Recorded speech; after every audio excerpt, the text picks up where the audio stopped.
Hello everyone! In this post-lesson tutorial, we will learn how to use printf in C programming.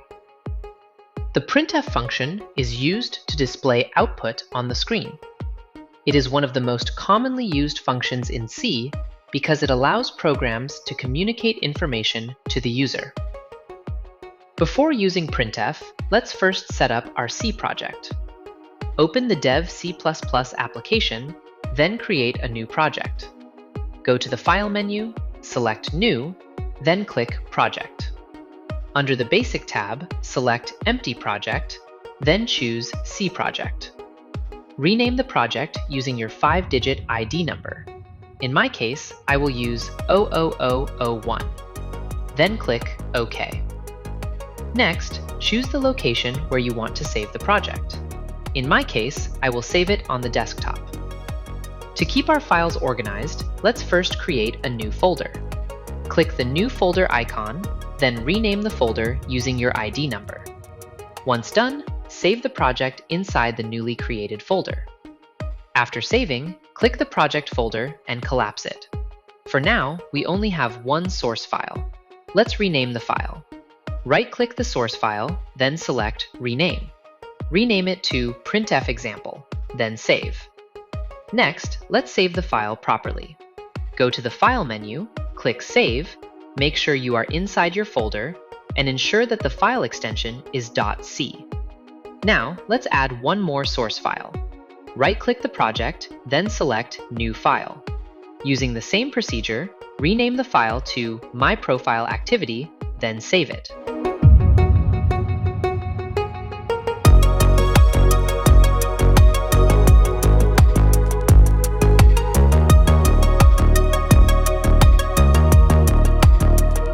Now we are ready to create our first C program.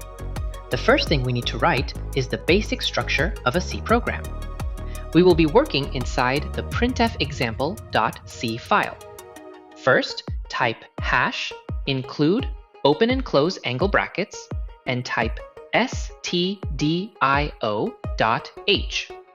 This line gives access to standard input and output functions like printf and scanf. Next, let's create the main function. Every C program must have a main function because it serves as the starting point of the program. Type int main, open and close parentheses, open and close curly braces, then type return 0 and end with a semicolon. The opening curly brace means the start of the main function, while the closing curly brace means the end of the main function. The return 0 statement means the program ended successfully. All statements in our program, including the printf function, should be written inside the main function. Now, let's try to type our first printf function statement. Type printf, followed by an opening and closing parenthesis, opening and closing double quotation marks, and end the statement with a semicolon. Inside the double quotation marks, type hello world. The text inside quotation marks is called a string. Whatever is written inside the quotation marks will appear on the screen as output. The semicolon tells the compiler that the instruction or statement is complete.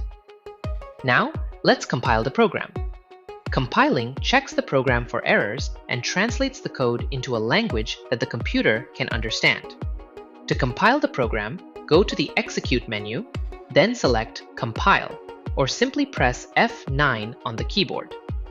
If the program compiles successfully, it means there are no syntax errors in the code and the compiler was able to understand the instructions correctly. However, compiling alone does not display the output yet. We still need to run the program to see the result on the screen. To run the program, go to Execute, then select Run, or press Ctrl plus F10. Once the program runs successfully, the output window will appear. You will now see the message Hello World displayed on the screen.